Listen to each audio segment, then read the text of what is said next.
Welcome back dear parents in our channel do maths. Dear parents, इस समय हम current educational scenario discuss कर रहे हैं और करंट एजुकेशनल सिनेरियो का ये हमारा दूसरा लेक्चर है। इसके पहले वाले वीडियो में हमने कॉन्स्टिट्यूशनल प्रोविजंस यानी कि संवैधानिक प्रावधान की चर्चा कर ली है। जैसा मैंने आपको बताया है कि हमारा जो पढ़ने का फॉर्मेट रहेगा वो कुछ इस प्रकार रहेगा कि हम इसे 4 पार्ट में डिवाइड करेंगे। फर्स्ट वाला पार्ट था कॉन्स्टिट्यूशनल सिनेरियो का, जो कि हमने कंप्लीट कर रखा है। सेकंड पार्ट आज हम डिस्कस करेंगे जिसमें हम वेरियस कमीशंस एंड एक्ट्स की बात करेंगे, यानी कि जो विभिन्न प्रकार के आयोग और अधिनियमों को बनाया गया हमारे शिक्षा के क्षेत्र में, हम उन पर चर्चा आज करेंगे।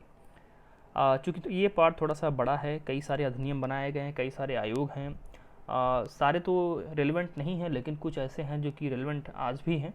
तो हमें जो है ढेर सारे आयोग और अधिनियम पढ़ने हैं, तो इस वजह से ये वाला जो पोर्शन है पार्ट है थोड़ा लेंदी हो जाएगा। तो हमने सोचा है कि हम इसे 2 पार्ट में डिवाइड करेंगे। तो आज आपको वेरियस कमीशंस एंड एक्ट्स का पहला पार्ट मिलेगा और अगला जो आपका लेक्चर होगा वो उसका सेकंड पार्ट होगा। उसके बाद हम गवर्नमेंट स्कीम्स देखेंगे और जो उसके बाद जो हमारी कुछ मिसलेनियस बच जाएंगे, यानी कि कुछ डेट जो इंपॉर्टेंट होते हैं या फिर कोई और वन लाइनर अगर इम्पॉर्टेंट है तो उसे हम मिसलेनियस वाले में कवर कर लेंगे। तो आज हम बात करेंगे वेरियस कमीशंस एंड एक्ट्स। आइए स्टार्ट करते हैं।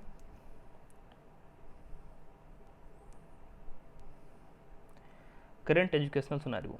देखिए, मैं आपको बता दूं कि मैंने आपसे पहले ही क्लास में कहा था कि ऐसा ज़रूरी नहीं होगा कि वर्तमान में जो चीज़ें घटित हो रही हैं शिक्षा के क्षेत्र में वही आपके एग्जामिनेशन के पॉइंट ऑफ व्यू से इम्पॉर्टेंट हो।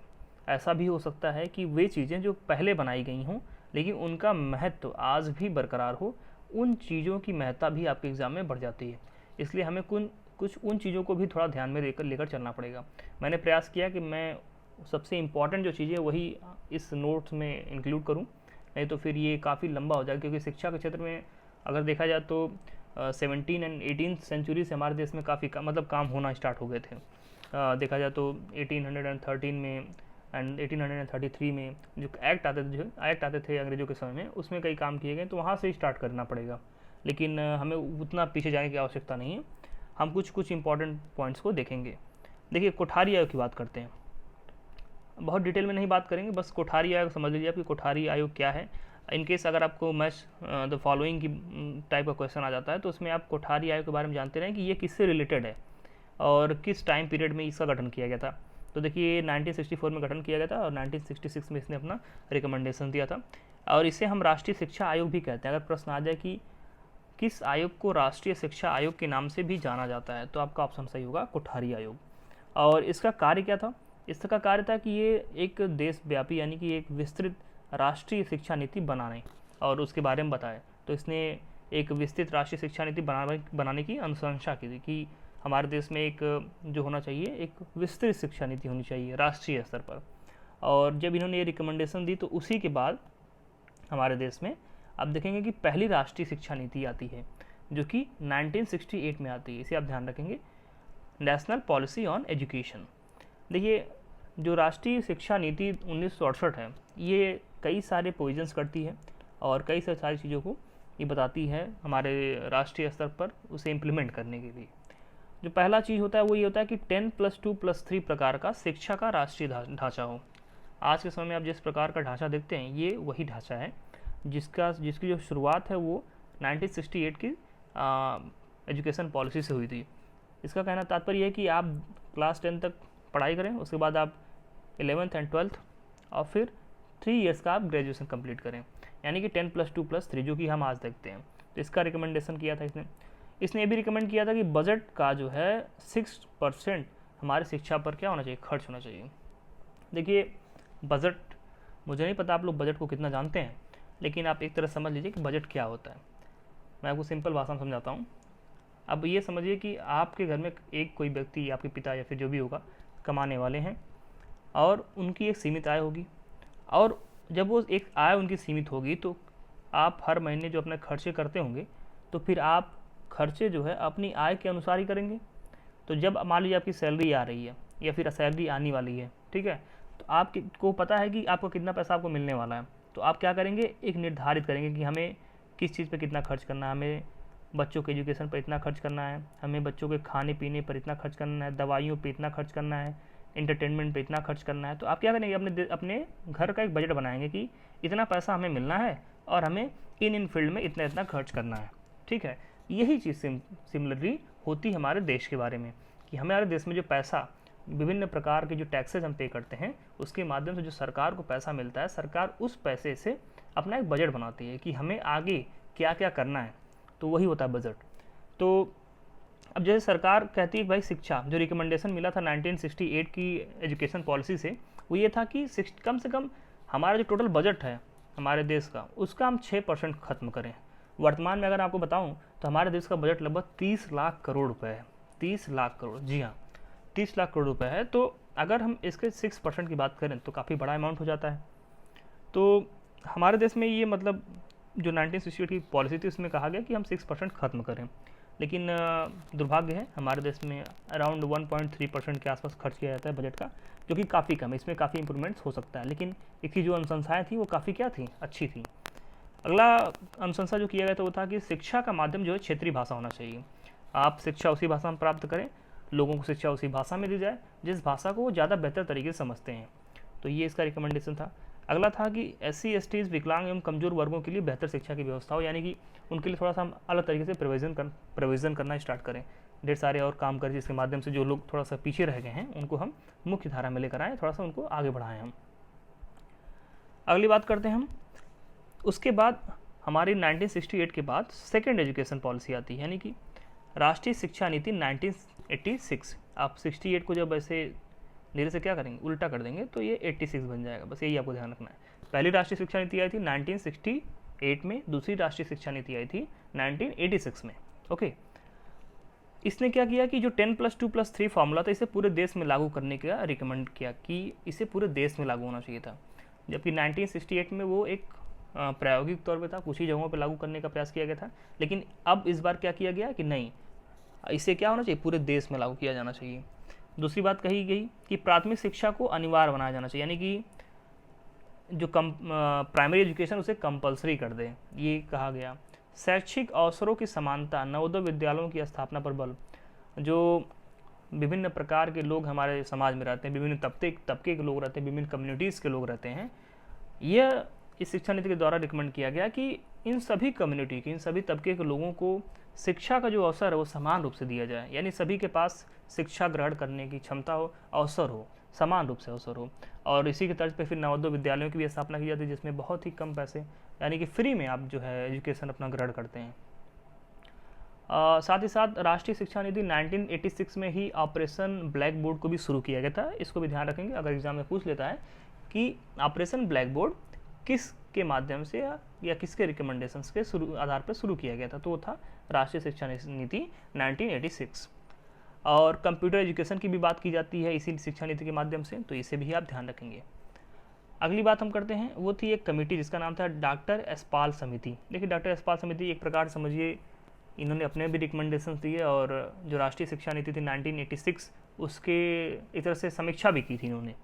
और डॉक्टर यशपाल अपने आप में ही बहुत बड़े व्यक्ति थे और शिक्षा के क्षेत्र में इन्होंने काफ़ी अच्छे प्रयास किए हैं और इनका एक तरह से जो टीचिंग वाला व्यक्तित्व है वो काफ़ी विशाल है।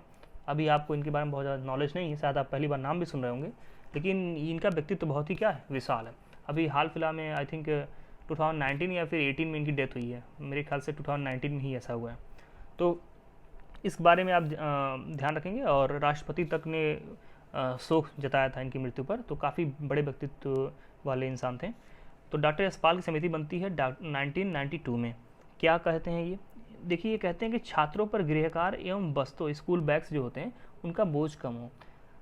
इनका कहना यह था कि जो छात्र शिक्षा ग्रहण करने आते हैं स्कूलों में, प्रयास ये किया जाए अध्यापकों के माध्यम से कि वो जब घर पे जाएं तो उन्हें घर पे गृह कार्य करने की ज़रूरत ना हो, यानी कि होमवर्क्स न दिए जाएं बच्चों को।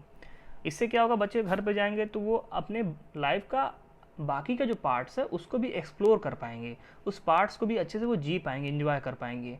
ठीक है, ऐसा नहीं होगा कि वो घर पर आने के बाद भी स्कूल के काम में उलझे हुए हैं, यानी कि जीवन के अन्य पहलुओं पर वो गौर ही नहीं कर पा रहे, अन्य पहलुओं पर गौर करने के लिए उनके पास समय ही नहीं बच रहा है। इसलिए इस बात को ध्यान रखते हुए उन्होंने क्या किया कि छात्रों पर गृहकार्य का जो बोझ होता है वो कम करना चाहिए और साथ ही साथ बस्तों का बोझ भी कम करना। आप देखेंगे कि बड़े छोटे छोटे बच्चे हैं और इतने भारी भारी बैग लेके जाते हैं। मतलब हमें लगता है कि इतने बड़े हम हैं, अगर हमको कोई कहेगा उतना भारी बोझ लेकर जाने के लिए तो शायद हमें मतलब एक पल के लिए लगेगा कि बहुत ज़्यादा हो जा रहा है ये। लेकिन हम छोटे छोटे बच्चों पर एकदम उम्मीदों का बोझ अपना जो है उनके भारी बैग के माध्यम से लाद देते हैं। तो ये चीज़ भी नहीं करनी चाहिए। इसको बच्चे कमज़ोर हो जाते हैं, मतलब शारीरिक रूप से समस्याएं आ जाती हैं, प्लस मेंटली भी उनके ऊपर प्रेशर आता है।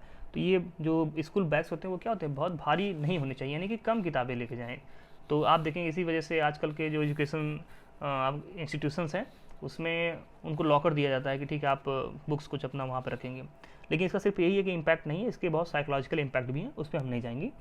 अगला है छात्रों की क्षमताओं का विकास हो, वो अलग तरीके से सोचें, उनके जो सोचने समझने की क्षमता है उस पर थोड़ा से हम एक नयापन लेकर आए, क्रिएटिविटी लेकर आएँ। इन सब चीज़ों की बात की डॉक्टर यशपाल समिति ने। इसके बाद इन्होंने कहा कि जो परीक्षाओं का जो एक हवा बन जाता है, एक स्ट्रेस बन जाता है कि नहीं मुझे एग्ज़ाम देना है, कैसे पास करेंगे, कैसे निकालेंगे। हमारे प्रधानमंत्री जी परीक्षा पर चर्चा भी कर चुके हैं, एक दो एपिसोड उनके आ चुके हैं। तो वो भी किस लिए, वो भी इसलिए ताकि आप जो परीक्षा का जो हवा है उससे दूर निकले, उससे बाहर निकले या उससे दूर रहें, इसकी बात है। तो डॉक्टर यशपाल भी कहते हैं कि परीक्षा का जो हवा नहीं होना चाहिए, बच्चे जो है परीक्षा को एक स्ट्रेस के तौर पे ना लें, बल्कि उसे जैसे सामान्य वो स्कूल जाते हैं, जिस प्रकार सामान्य अपना टेस्ट देते हैं उसी प्रकार से उसे समझ लें। तो इस प्रकार का हमें एक माहौल बनाना चाहिए। ये डॉक्टर यशपाल समिति के रिकमेंडेशन थे। और भी रिकमेंडेशन थे लेकिन वो उतने इंपॉर्टेंट नहीं है। तो आप देखिए कितने अच्छे अच्छे रिकमेंडेशन इन्होंने दिए हैं, काफ़ी बेहतरीन व्यक्ति थे।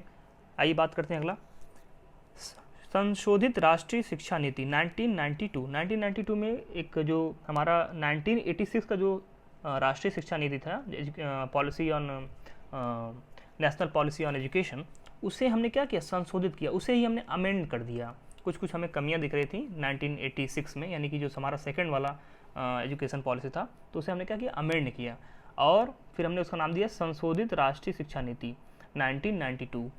और साथ ही साथ इसे हम एक और नाम से जानते हैं, प्रोग्राम ऑफ एक्शन 1992, यानी कि हिंदी में उसे बोलेंगे कार्यान्वयन कार्यक्रम। तो प्रोग्राम ऑफ एक्शन भी इसे कहते हैं, इसे भी ध्यान रखेंगे। इसमें क्या कहा गया, इसमें कहा गया कि नारी समानता के लिए शिक्षा, मतलब हमने एक काम अच्छा बहुत किया कि हमने जो महिला शिक्षा है उसके बारे में भी हमने बात की, और साथ ही साथ हमने प्रौढ़ शिक्षा एवं सतत शिक्षा की भी बात करी। प्रौढ़ शिक्षा क्या होती है, जैसे कुछ लोग हैं जो बचपन में किन्हीं कारणोंवश पढ़ाई नहीं कर पाए, किन्हीं कारणों शिक्षा ग्रहण नहीं कर पाए, लेकिन बड़े होने के बाद उन्हें लगता है कि वो कुछ सीखना चाहते हैं, तो वो फिर प्रौढ़ शिक्षा के माध्यम से कुछ पढ़ना लिखना जान सकते हैं। और सतत शिक्षा यानी कि कंटिन्यू, सतत मतलब कंटिन्यू, लगातार शिक्षा मिलने की बात जो कही गई है कि मतलब सबको शिक्षा मिले। इसके साथ साथ आप एक और समिति याद रखेंगे, जनार्दन रेड्डी समिति 1992। देखिए इसमें इन्होंने कहा कि प्रत्येक विद्यालय में 3 टीचर्स तथा 3 क्लासरूम कम से कम हो, यानी कि अगर कोई प्राइमरी स्कूल है तो उसमें कम से कम 3 क्लासरूम हों और कम से कम उस विद्यालय में 3 टीचर हों, इस बारे में आप ध्यान रखेंगे। और प्रौढ़ शिक्षा चलाने के लिए इन्होंने क्या किया, जिला साक्षरता अभियान भी चलाने का सुझाव दिया। तो इनके अगर पूछ दिया जाए प्रश्न कि किस समिति के माध्यम से प्रौढ़ शिक्षा के लिए जिला साक्षरता अभियान चलाने का सुझाव दिया गया, तो आप कहेंगे जनार्दन रेड्डी समिति। अब बात करते हैं, ये आंध्र प्रदेश से बिलोंग करते हैं। आइए बात करते हैं हम अगले टॉपिक पर, जिला प्राथमिक शिक्षा कार्यक्रम। देखिए जिला प्राथमिक शिक्षा कार्यक्रम ये है 1994। इसमें क्या कहा गया, इसमें कहा गया कि जो बुनियादी या प्राथमिक जो प्राइमरी एजुकेशन है, प्राथमिक शिक्षा को प्रत्येक नागरिक तक पहुंचाना। तो यही एक लक्ष्य था जिला प्राथमिक शिक्षा कार्यक्रम का, कि जो हमारा प्राइमरी एजुकेशन है उसे हम देश के प्रत्येक नागरिक तक पहुंचाएं। तो इस बात की भी आप ध्यान रखेंगे। अगला हमारा पॉइंट है कि राष्ट्रीय अध्यापक शिक्षा परिषद 1995, इसकी स्थापना कब की गई, 1995 में। देखिए प्राथमिक एवं माध्यमिक स्तर पर अध्यापक शिक्षण संस्थानों की स्थापना, विभिन्न आधारभूत सुविधाएं, यानी कि अध्यापकों को शिक्षित करने के लिए जो संस्थान की आवश्यकता थी, उन संस्थानों की जो स्थापना है वो राष्ट्रीय अध्यापक शिक्षा परिषद 1995 के माध्यम से की गई थी। तो अगर पूछा जाए कि जो अध्यापक हैं उनके शिक्षण संस्थानों की स्थापना कब की गई और किसके माध्यम से की गई, तो आपका उत्तर होगा राष्ट्रीय अध्यापक शिक्षा परिषद के माध्यम से 1995 में की गई। इसके बाद हम बात करते हैं राष्ट्रीय आहार सहायता कार्यक्रम, जिसे आप मिड डे मील के नाम से जानते हैं, बहुत पॉपुलर है इस नाम से, मिड डे मील स्कीम, यानी कि राष्ट्रीय आहार सहायता कार्यक्रम 1995, मध्याह्न भोजन योजना। देखिए ये हमारे देश के अगर देखा जाए एक तरह से प्राइमरी स्कूल के लिए काफ़ी गेम चेंजर रहा है। हम देखेंगे कि प्राइमरी स्कूल्स में इस योजना से पहले, यानी कि जो मिड डे मील कार्यक्रम 1995 था, जिसे हम राष्ट्रीय आहार सहायता कार्यक्रम कहते हैं, इससे पहले उस प्रकार का जो इनरोलमेंट होता है वो नहीं था हमारे प्राइमरी एजुकेशन में। लेकिन जब हमने मिड डे मील प्रोग्राम को इंट्रोड्यूस किया तो एकदम से काफ़ी ज़्यादा बच्चों की संख्या बढ़ने लगी थी। मतलब काफ़ी लगा ऐसा कि सभी लोग एजुकेशन के लिए जो है क्या होना चाहते हैं, मतलब एजुकेशन प्राप्त करना चाहते हैं। लेकिन देखिए इसके कई और रीज़न भी थे। हमारे देश में गरीबी काफ़ी ज़्यादा है। अभी ऑफिशियल अगर हम बात करें तो लगभग 3 समितियां हैं जिन समितियों ने अलग अलग रिकमेंडेशन, मतलब अलग अलग अपना एक तरह से रिजल्ट दिया हुआ है। रिजल्ट किस बारे में दिया है? यह कि हमारे देश में गरीबी रेखा से नीचे जीवन यापन करने वाले व्यक्तियों की संख्या कितनी है। तो अलग अलग कमेटी ने, जैसे तेंदुलकर समिति होगी उसने अलग दिया है, इसी प्रकार से और समितियों ने अलग दिया है। तो कुछ कहते हैं 32 करोड़ लगभग, कुछ कहते हैं 26 करोड़, लेकिन हम 26 करोड़ मान के चलेंगे क्योंकि 26 करोड़ वाला थोड़ा सा ज़्यादा मान्य है। तो जो 26 करोड़ लोग हमारे देश में वो क्या है, गरीबी रेखा से नीचे जीवन यापन करते हैं।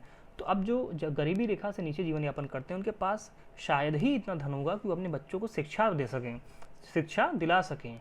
तो अब ये देखिए उनके पास धन नहीं शिक्षा दिलाने के लिए, और कई बार तो ऐसा होता है कि वो एक टाइम के भोजन की ही व्यवस्था कर पाते हैं। तो इस वजह से क्या होता है कि उनके बच्चों को पालने पोसने में बहुत ही समस्याएं आती हैं। लेकिन जब मिड डे मील कार्यक्रम को इंट्रोड्यूस किया गया तो इसका उद्देश्य ही था कि हम एडमिशन को पहले क्या करें, बढ़ा दें। मतलब जो अभी नंबर ऑफ एडमिशन्स हो रहे हैं हमारे स्कूल्स में, उन नंबर ऑफ एडमिशन्स को हम क्या कर दें, बढ़ा दें। पहला काम ये था, पहला लक्ष्य था बच्चों को स्कूल आने के लिए प्रेरित करना। देखिए बच्चों को स्कूल लाने के लिए प्रेरित करने के लिए भी ये स्कीम लाई गई थी। और इसमें हुआ क्या कि जब खाना, एक टाइम का खाना जब स्कूल में मिलने लगा, और छात्रवृत्ति इत्यादि तो मिलती ही है, कपड़े भी मिलते हैं और किताबें भी मिलती हैं। तो जब एक टाइम का खाना मिलने लगा तो हुआ ये कि जो गरीब माता पिता थे उन्होंने देखा कि एक टाइम का खाना मिल जा रहा है, एक टाइम का घर पे व्यवस्था हो जाएगा, तो बच्चे हमारा जो है 2 टाइम का खाना भी हो जाएगा, और साथ ही साथ इसके बच्चा हमारा एजुकेशन भी प्राप्त कर लेगा, और हमें फ्री में एजुकेशन मिल रहा है, और हमें छात्रवृत्ति भी मिल जाएगी, कपड़े भी मिल जाएंगे, मतलब जो ड्रेस होता है वो भी मिल जाएगा। तो इस प्रकार से ये एक विन विन सिचुएशन था, एक विन विन जो है यहाँ पे एक फार्मूला गवर्नमेंट की तरफ से पेश किया गया था इन गरीब पेरेंट्स के लिए।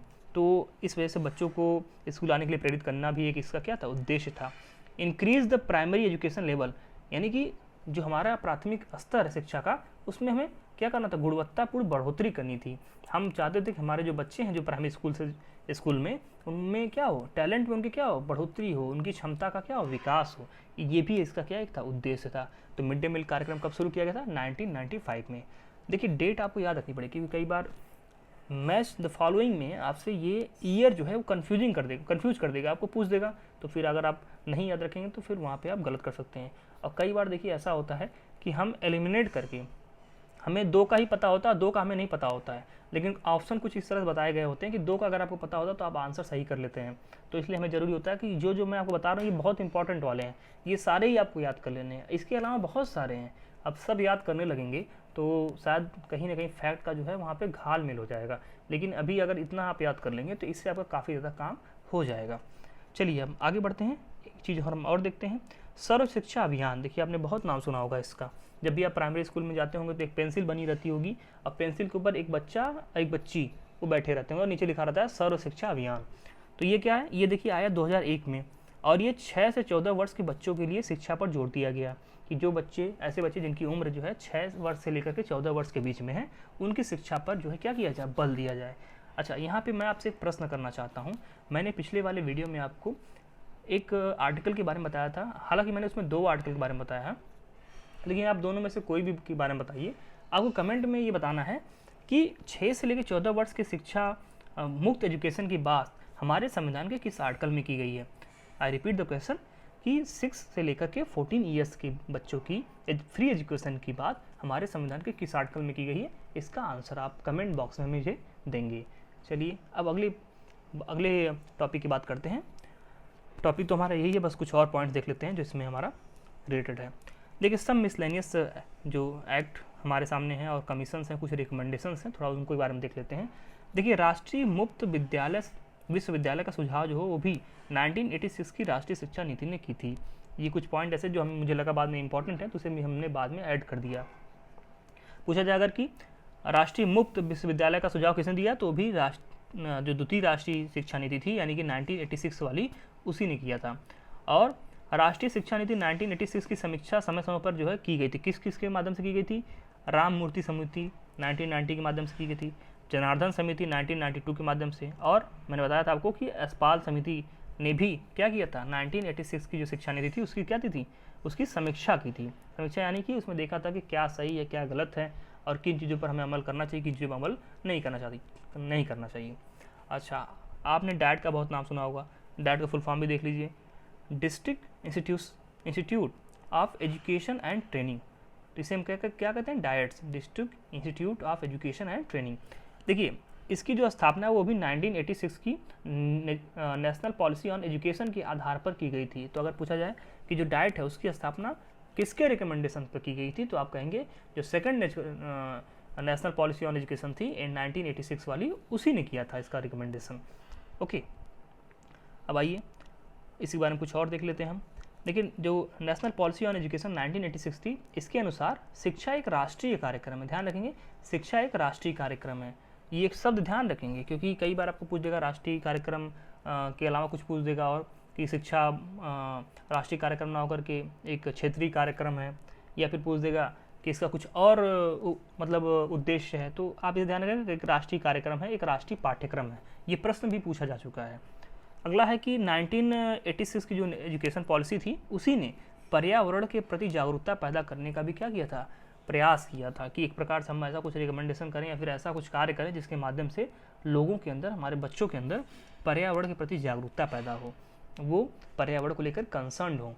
ओके, अच्छा, अब कुछ चीज़ों को और हम डिस्कस कर लेते हैं जो कि हमारे इस वीडियो का लास्ट टॉपिक होगा आज का।